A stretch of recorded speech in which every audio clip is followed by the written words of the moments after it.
Hello, everyone. Welcome to another edition of Power Core Productions and Podcastings. I'm your host, Javon Harrington, and today I want to bring a sample of a story to you. Now, I've been toying with the idea of doing a BioShock story for around 2 years or so, but I've never really been able to settle on what I could really do with it. But now I think I've found the perfect story. So allow me to indulge you with a new tale. BioShock Secret Empire. What if the Winter Soldier was in BioShock? Part 0. The reason why this is called Part 0 is because before I get into another new project, I want to see if you guys really want it. That's why Part 0 will have a like goal. If this video can reach 30 likes by Sunday midnight, then I will continue with this series in full completion. This series won't have a season 2. It will all be wrapped up in one go round, but I'm going to leave it up to you all. If you guys want it, get this video to 30 likes, and it will be added officially to Anime Marvel Phase 3 Part 1 Tales to Astonish. But I do hope that you guys enjoy what I have to offer so far. And, depending on your response, everything that's to come out now and in the future.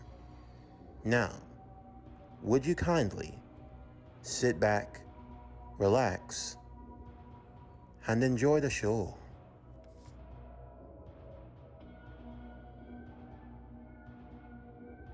August 21st, 1961.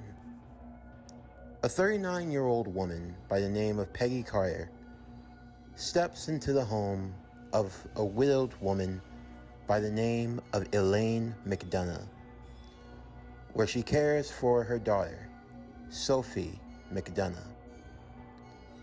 Peggy had been interested in the case of Sophie. It had been one tossed around a bit, with a strange and fantastical tale that no one really believed. But for Peggy, she dealt in the abnormal, if you will. The things that go bump in the night. The things that people like to say are little more of a fairy tale, she believed in full reality. Of course, Elaine was not expecting anyone to come to her home, let alone a woman from, well, the government, no less. There were beads of sweat that Peggy could see on Elaine's face, worried, as if she were trying to hide something.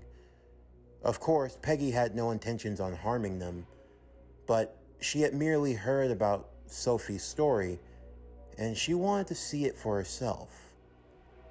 Sophie suffered from a case of a fear of going out into the open, especially the fear of sunlight. Only when she was carried by her therapist was she comfortable with even venturing beyond the doors of her home. Now, of course, you would wonder, how did she come about learning of Sophie's story?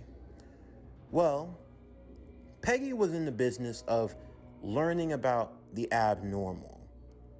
Whether it be a rumor, a myth, a legend, whatever it might be. When you have connections, you can find just about anything you need to know.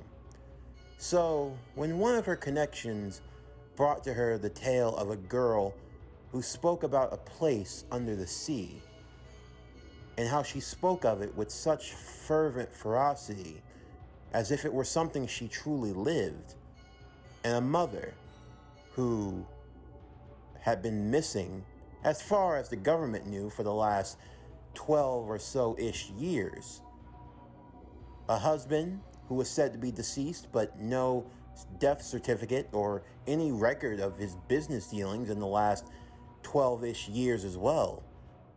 And that spelled a recipe for something innocuous. Elaine would take Peggy into her home, pouring her a cup of coffee. Of course, Elaine tried to make small talk, but she mainly wanted to deflect from any keen information that could be given. After a while Sophie was in her room, Peggy would get straight to the point. Miss McDonough, I do not wish to impose upon you, but if it's all the same, I'm interested in the case of your daughter. My Sophie? Why is that? Well, it's just that I've heard stories that your daughter, she tells quite a lot of tales. Well, you know, children have active imaginations. That girl, sometimes it's hard to quell them. Yes. And one story I've heard of in particular is the story that she used to live in a city under the sea. Fairy tales. Probably a comic book or something she said or saw along the way. Yes. It does seem fantastical, the idea of there being a underwater city, but let me ask, do you think that such a city is impossible? Oh, I mean, it has to be. I mean, who could actually live under the waters? Miss Carter. I'm Peggy Carter. Nice to meet you. And who do you work for exactly?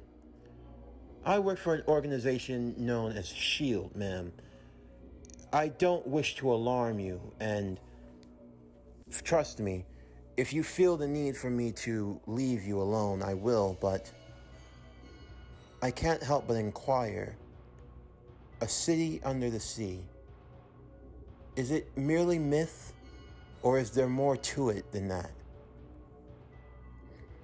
What do you think, Miss McDonough?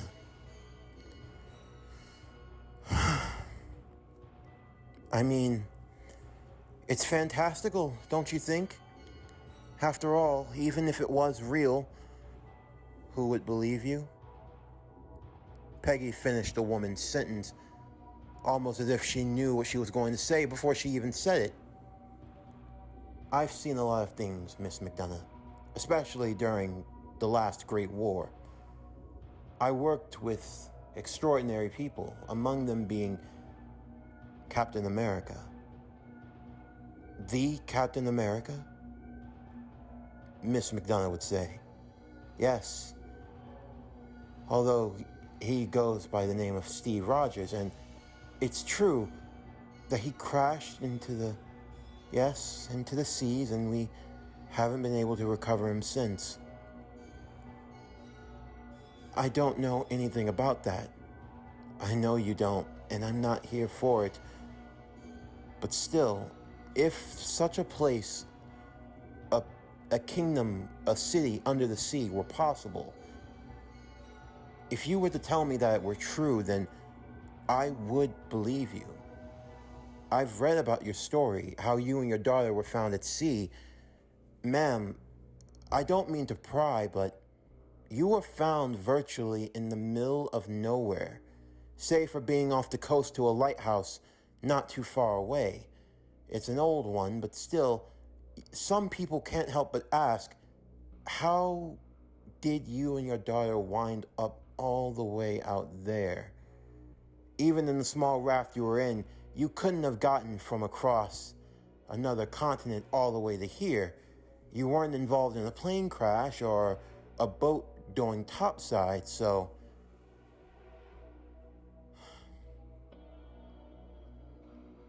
Peggy watched as a few tears strolled down the face of Elaine, as if she were remembering something from her past, something painful. Peggy took her hand in comfort, assuring her that she believed whatever she would tell her. It's a long story, and by God, we made such a horrible mistake going down there. My Bill. It's so hard. I did this to her. I did this to my little girl. And now she has to live a life where no matter what she does, no one will believe her. I believe you. Please. Tell me everything. Where do you want to start? It started with my husband. His name's Bill McDonough.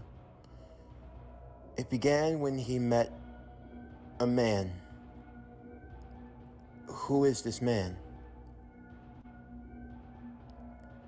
His name's Andrew Ryan, Howard Stark would say, closing the newspaper as he was finished reading the important stuff as he took a sip of his coffee while putting out a cigarette. He was inside of his office alongside Peggy Carter, the two of them working side by side, solving various cases and other strange phenomena. They were trying to get their new organization off the ground. Peggy called it SHIELD. It was an acronym, a mouthful to say the least, but there was no point in saying the full acronym. If you need to know, you can look it up online. Well, they couldn't back then, but you can today. You probably already know. Yeah, I met him a couple times, Howard would say. The guy was eccentric, to say the least. Always walking around with his chest puffed out. You know, he didn't always look like this. I can tell. He tried to copy my style. Failed at it, too. Served him right. And you believe this hodgepodge of a story is true? I mean, it just can't be anything else, Howard. Andrew Ryan's a lot of things, but come on. You think he's that big of a kook to try to start some sort of sea colony under the sea? I mean, it's foolish, but isn't impossible. I mean, no, it's not impossible. The way you've described it, I mean, it sounds quite functional to a certain degree. A certain degree. I mean, yeah, in the end of the day, trying to form some city under the sea is stupid. Or at the very least, how they chose to do it was stupid. I mean, seriously, just trying to build some buildings under the water, connect them with some tubes, and hopefully that everything will stay in one place?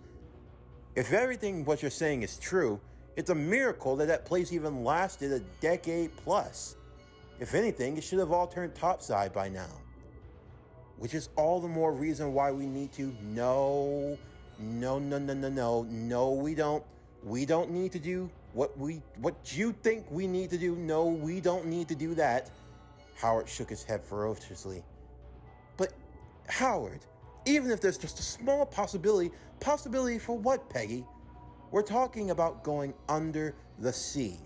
Under the sea to some city that may or may not exist. And for all intents and purposes, let's just assume that this rapture is real. We're talking about going into some underwater city where people are drugged out of their minds on this stuff called Adam that gives them fantastical superpowers. Howard would do air quotes. Fighting in some civil war between Andrew Ryan and this guy called Atlas. Some freedom fighter with some Irish jig of an accent. I mean, seriously, what in the hell would we be getting ourselves into? Why would we even go down there? It's also about who I heard was down there. She mentioned Zola. What? Yes, I know, but didn't he commit suicide in our custody? Thought he was dead. How the hell would Zola be there? He could have faked his death. Maybe Ryan got him out somehow. Come on, I don't even think Ryan's that clever. You don't know. I mean, you said so yourself. It was odd that he was liquidating almost all of his assets. He just disappears off the face of the earth? You don't think that's a little strange? I mean, the last I heard, he was in Fiji. I mean, I'm not going to check to find out. That's just the thing. It's rumor. He said, she said. Some say he's one place. Some say he's in another. Some say he just became a hermit. But no one can confirm anything. There's no body. And the more you look into it, say, didn't you receive an invitation? An invitation?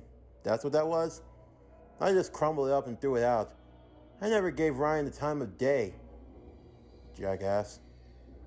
But still, if we're assuming that all this is real, that all of this is true, we'd be getting in over our heads, getting involved with something way above our pay grade. We've got no agents. We've hardly got a firm. All we've got is an office in New York. Just me and you going deep under the wire to some underground city where no one knows where or what the hell we might be doing. It's too risky. I don't think we should do it. I think we should. We have the coordinates. All we have to do is find this lighthouse, find this thing called the bathysphere, and no, Peggy, no. Look, I've encouraged a lot of crazy things over the years. And honestly, I shouldn't have. But, pretty face, waist, all that good stuff. But no, look, we're not doing this for the last time. We are not going to Rapture. I can't believe we're going to Rapture. Howard would say, bundled up in his coat. He was on a private sub, one that he bought just for this expedition, one that would take both he and Peggy to the coordinates of this so-called lighthouse that led to the bottom of the sea, where an underwater city would be waiting for them. Of course, there was no telling if any of this were true. There was a part of Howard that wished that all of this was just one big made-up fairy tale and they could go home. Because if it were true, just what in the hell were they going to do now?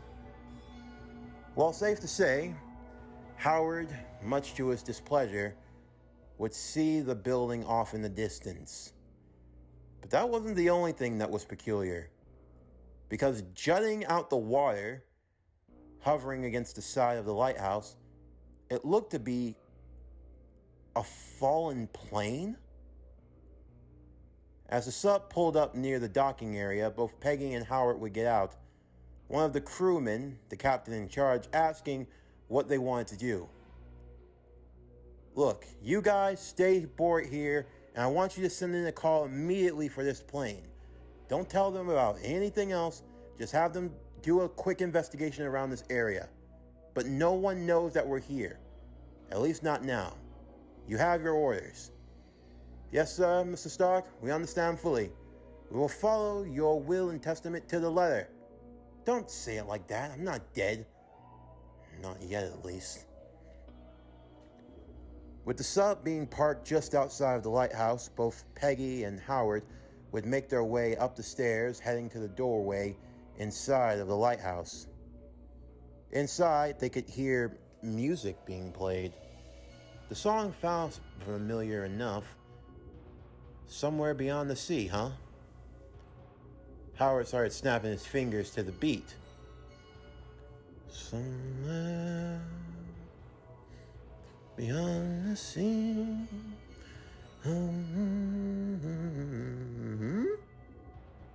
Both of them looked up to a large statue, a face of none other than Andrew Ryan himself. Peggy looked almost gleeful, while Howard just had a sinking feeling. Dear God, Ryan, what have you done? This confirms it. It's real. Above them there was a sign. No gods or kings, only man. As they descended within the lighthouse, they found a bathysphere, a large sphere-like submarine. Peggy, Howard looked to her nervously. We need to call this into Washington, and no, we don't. Howard, you know what'll happen. The second the suits and ties find this place, all hell's going to break loose. You know that once America gets involved, the Russians will follow, and then any other nation that's looking to make their way. If what's happening in Rapture is truly happening, it's going to turn into an all-out war. What if Ryan gets desperate? What if he just blows it all up? What if he's already blown it all up? Peggy, We have no idea what the hell is down there. On top of everything, there's a plane that literally crashed near this place. We can't even assume if that's a coincidence either. For all we know, he could have been tracking that thing. What if it got too close? If it got too close and he shot it down, wouldn't he have shot us down before we got here? Well, who knows what's happened since then? Peggy, I'm begging you. Peggy, no, don't you get in that bathroom. Peggy! Howard, I'm going. Now, you can stay here and we can speak through radio, or you can be a man and come with me. You are not Peggy, 5, Peggy 4, Peggy 3, Peggy 2. Damn it! Howard got into the bathysphere with Peggy as they pulled the lever, the door closing behind them as they began to descend. Howard simply rolled his eyes. This can't be real. This can't be real. I can't be going through this. We're actually doing this. Oh my God. Oh my God. Will you settle down? Did you make sure to bring that pistol I brought you? Of course I bought it. And some ammo. Back up. At least what I could carry. Peggy, oh my God. The bathysphere began to move under the water. As they began to descend, the music still playing within their private sub, Peggy looked out of the window mesmerized. It was then, though, that a screen would pull down. After doing so, along with the screen, they would see a projector starting to play. It was a video of none other than Andrew Ryan. Howard simply gulped. The madman had actually done it. He had actually done something like this. If this was true, then that meant everything else he did. They weren't just dealing with some crazed philosopher. They were potentially dealing with a madman and a murderer. The video would start. I am Andrew Ryan, and I'm here to ask you a question. Is a man not entitled to the sweat of his brow? No, says the man in Washington, it belongs to the poor. No, says the man in the Vatican, it belongs to God. No, says the man in Moscow, it belongs to everyone. I rejected those answers. Instead, I chose something different. I chose the impossible. I chose Rapture. A city where the artist would not fear the censor, where the scientist would not be bound by petty morality, where the great would not be constrained by the small. And with the sweat of your brow, Rapture can become your city as well. The screen would lift itself as they saw it with their own eyes. Lights abound, the cities that towered from the ocean depths below. It was as if someone had taken New York and dropped it in the middle of the Atlantic. There was no way. The madman actually did it. Okay, Peggy, enough's enough. We've seen what we need to see. You want to see Rapture? You've seen Rapture. You know that it's real? Yes, it's real. I don't know where this thing is going to stop, but as soon as it does, I'm going to configure this thing and we're going right back to where we came. Are you this much of a coward, Howard? Coward? Do you not see this? We're talking about... Oh my God. This is real. This is real. Oh God, what are we doing? What in the hell are we doing? We're getting to the bottom of things. We're getting to the truth. You know very well that we can't just let anyone else find out. We have to take care of this ourselves. Okay, fine. What exactly are we supposed to find when we get here? We'll just look around for a bit, collect evidence. Perhaps there might be some scientific innovations in it for you? No, don't do that. Don't you dare do that to me. but it's the truth. I'm not saying that you're not brilliant, but come on. We're looking at something that just, it's a technical marvel. Something beyond all compare. We have to see this through. Look, I told the boys up above, if we're not back within 6 days' time, they're going to alert the authorities. They're going to what? And why only 6 days? Well, I'd like to think that we're capable enough of surviving more than 10 minutes. And besides, I don't expect us to be down here that long anyway. So what? You're giving us a 6-day window? We don't even know when time changes. That's where you're wrong. Our watches still work here, Howard said, holding up his Rolex. This one specifically, it's able to tell enough time and date. So I'll know when our 6 days is up. If we're not back by then, we gotta do something else. We can't just stay here. What if we get trapped? We're gonna need help, for better or for worse. Of course, Peggy had no choice but to agree.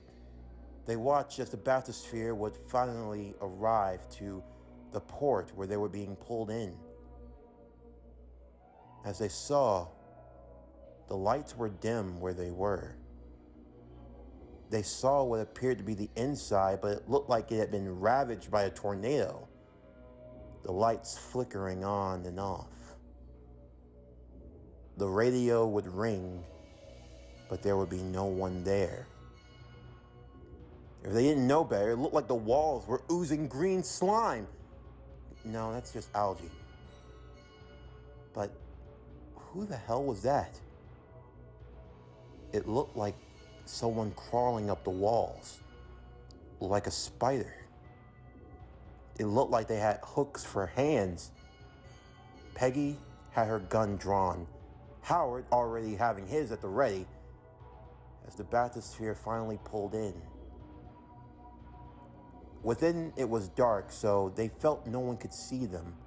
But even through the glass door, it looked as though whoever was out there was looking directly at them. Is it someone new? The bathysphere would begin to move and shake. They could feel it being torn and ripped apart from the outside. There were puncture holes starting to be formed before they saw what appeared to be a flying robot moving about and shooting away at the weird hooked creature, human, whatever it was. They continued fighting off into the distance as the door would begin to open. Hello? Hello? If you're on the other end, would you kindly pick up that radio? Howard would reach for it immediately, pressing the receptor. Hello? Hello, who is this?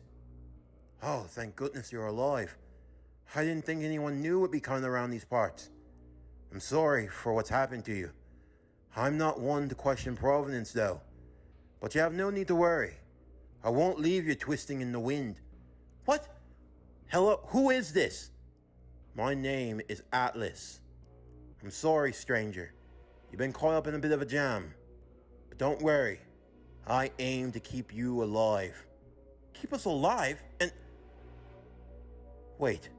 Atlas? Peggy would grab the receptor. You're Atlas, the resistance fighter. Indeed I am, Leslie. Nice to meet you. May I take it that you're all not from these parts? No. My name is... Howard would cut off the receptor. Don't give your full name. Why not? We don't know who the hell this person is. For all we know, it could be a trap. We don't need to get caught up.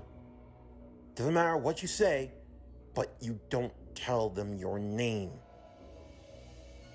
Peggy would nod before taking the receptor once more. Yes, my name is, it's understandable. You met with a complete stranger. You don't want to tell who you truly are. Well, that's perfectly fine. As I'm sure you're able to deduce, Atlas isn't my real name either.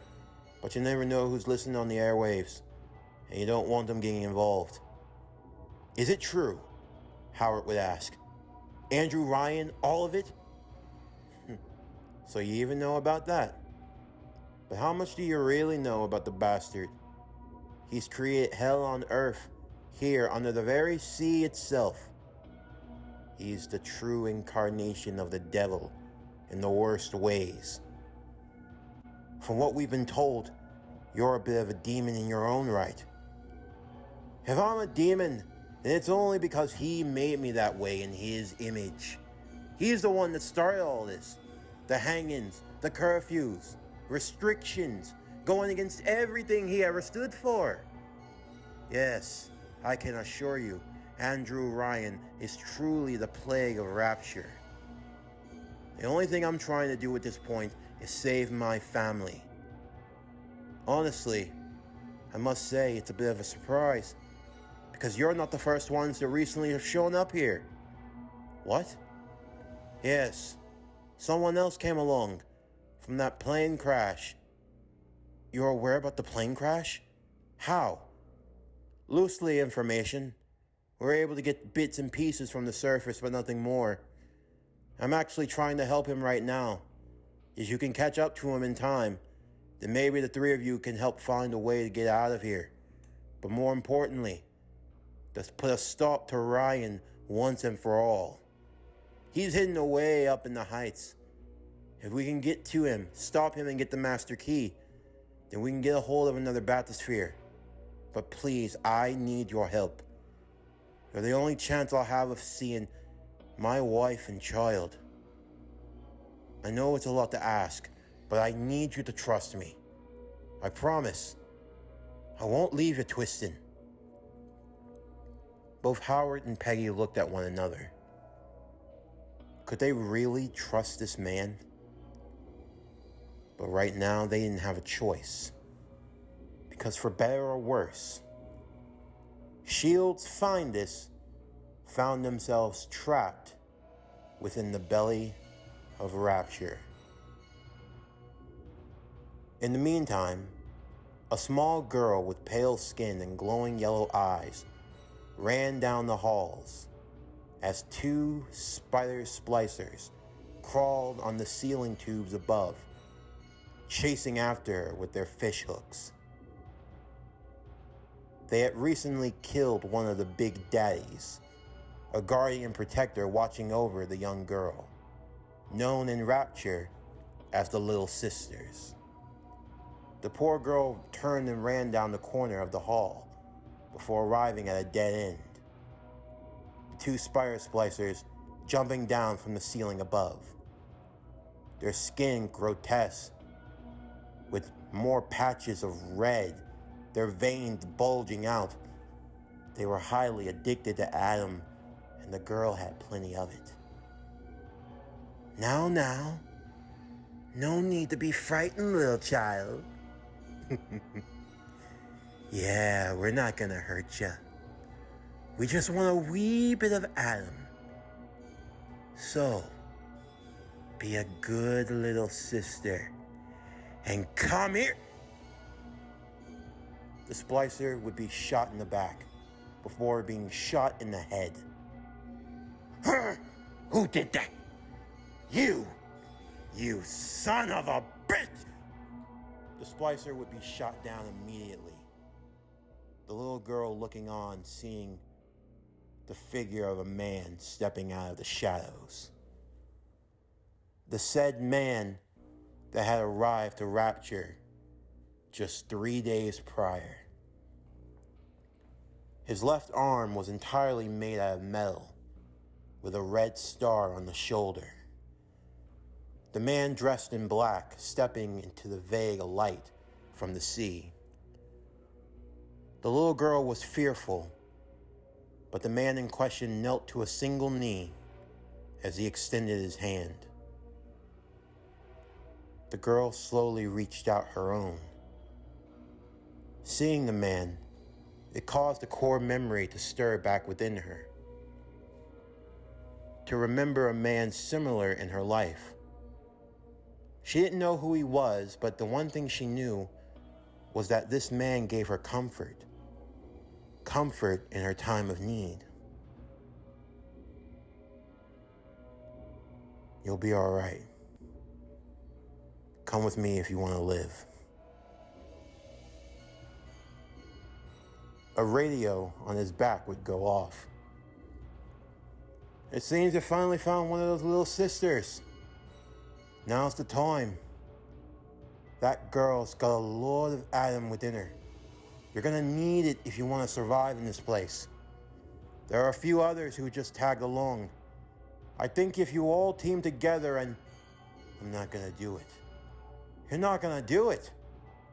You do realize that if you don't take that Adam, you're not gonna be able to survive down here. You need every drop of it that you can get, my friend. Whatever that girl used to be, I assure you, she ain't that anymore. You can thank Dr. Tenenbaum and Sue Chan and Ryan. You need it more than she does. Now, would you kindly... The man with the metal arm crushed the radio. He had gotten tired of taking orders from this guy. Besides, he already had his orders. To find whoever was in charge of this place and to bring him in to his superiors. That was his mission. But still, there was something conflicting with his conscience. He didn't know why, but when he saw this little girl in danger, something took over. He couldn't make it out, but for some reason his body just moved instinctively, without any rhyme or reason. The little girl hopped onto his shoulders. She wore a small dress for her size. She had bare feet, and she carried with her a large needle with red liquid. At first, she was unsure, but then she began to smile.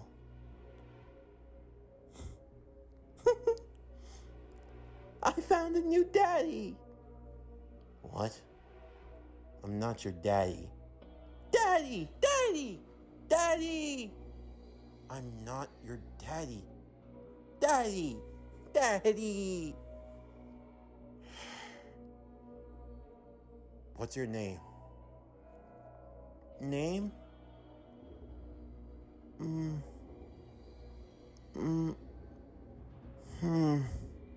What, you don't have a name?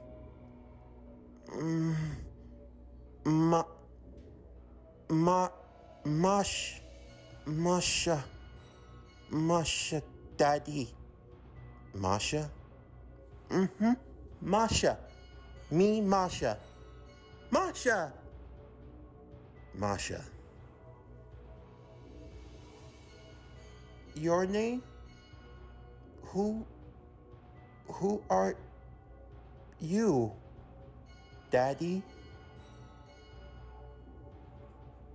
The man with the metal arm? What was his name? In all honesty, he didn't even know.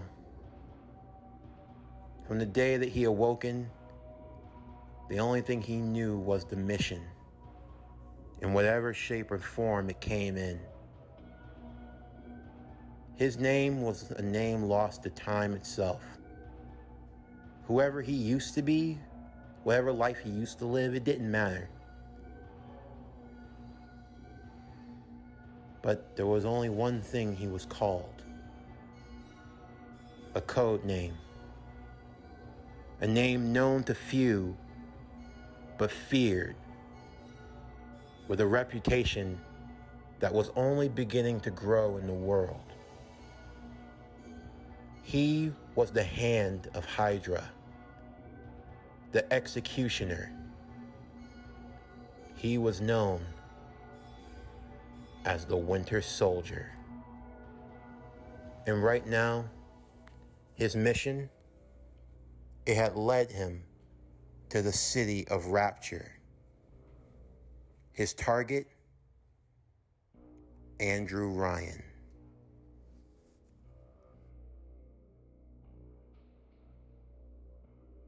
This concludes BioShock Secret Empire. What if the Winter Soldier was in BioShock Part 0? Like I've said before, if you want this series to continue, then by Sunday midnight, please get this video to 30 likes or more. If you do, then we will do the complete series, and this will be the final story added to Anime Marvel Phase 3, Part 1 for Tales to Astonish. As always, if you enjoyed today's video and everything else that we have to offer, then please don't forget to like, comment, subscribe, share, and hit that bell for post notifications so you can stay up to date on everything that is Power Core Productions and Podcastings that's to come out now and in the future. But anyway, that's going to do it for the end of today's video. I'm Javon Harrington with Power Core Productions and Podcastings. Would you kindly like, comment, subscribe, share, and hit that bell for post notifications? Signing off, and I'll see you next time.